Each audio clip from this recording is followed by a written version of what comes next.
সারা দেশে শেষ সময়ের নির্বাচনী প্রচারে ব্যস্ত বিএনপি নেতাকর্মীরা।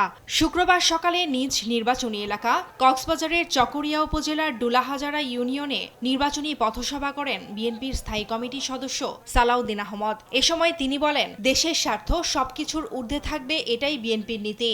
আর নীতি হল একখান, সমস্ত বিষয়ে বাংলাদেশের স্বার্থ ঊর্ধ্বে থাকিব।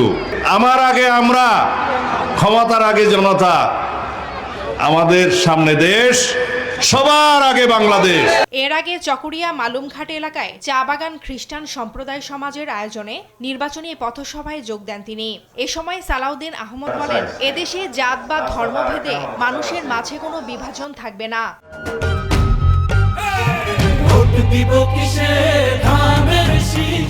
হিন্দু, মুসলমান, বৌদ্ধ, খ্রিস্টান সবারই একটাই পরিচয় হবে, সেটা বাংলাদেশে।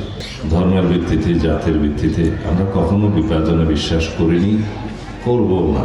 শরীয়তপুরের গোসাইরহাট উপজেলার ইদিলপুর ইউনিয়নের নতুন বাজার এলাকায় উঠান বৈঠক করেন বিএনপির চেয়ারপারসন তারেক রহমানের সাবেক একান্ত সচিব মিয়া নুরুদ্দিন আহমেদ অপু। এ সময় তিনি অভিযোগ করে বলেন, একটি দল সম্ভাব্য পরাজয় জেনে নির্বাচন বানচালের ষড়যন্ত্রে নেমেছে।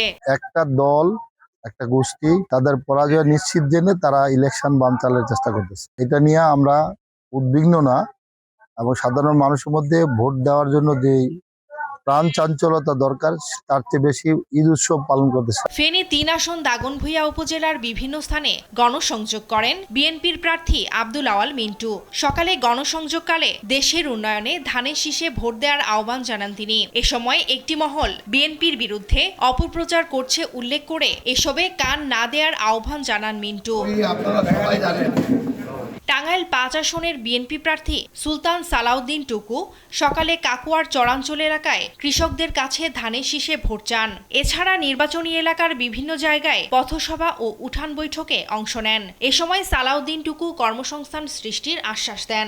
যদি কর্মসংস্থান জেলাতেই হয়, আমার যে অ্যাজাম্পশন ক্যালকুলেশন, তাতে একজন, আমরা যদি সঠিকভাবে চেষ্টা করি, একজনের যুবকও কর্মহীন থাকবেন ইনশাআল্লাহ। এদিকে জামালপুর ১ আসনে বিএনপি প্রার্থী এম রশিদুজ্জামান মিল্লাত নির্বাচনী প্রচার চালাচ্ছেন। এ সময় তিনি বলেন, নির্বাচিত হলে নারী, কৃষক ও যুবকদের কর্মসংস্থানের জন্য কাজ করবেন তিনি। মা বোনদের কোনো উন্নতি হয় নাই, কৃষকদের উন্নতি হয় নাই, ছেলে মেয়েদের চাকরি হয় নাই। এই 3টা কাজ আমি আগে করব। ফারজানা আফরোজ টুম্পা, নিউজ ডেস্ক, দেশ টিভি।